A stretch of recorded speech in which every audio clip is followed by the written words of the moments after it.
Region has issued a flood warning for Dearborn County, Franklin County, Ripley County until 8:30 a.m. Saturday. At 11:15 p.m., local law enforcement reported flooding in the warned area. Between 2 and 4 inches of rain have fallen. Some locations that may experience flooding include Harrison, Batesville, Brookville, Bright, Versailles, Milan, Osgood, Dillsboro, Oldenburg, Moores Hill, Lake Santee, Guilford, Logan, Manchester, Blooming Grove, Sunman, Metamora, St. Leon, Laurel, and Holton. Turn around. Don't drown when encountering flooded roads.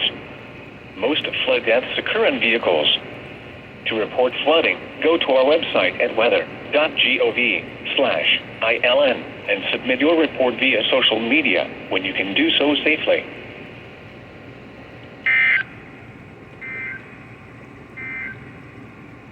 Here is the official National Weather Service forecast for southwest Ohio, southeast Indiana, and northern Kentucky, including the greater Cincinnati tri-state area.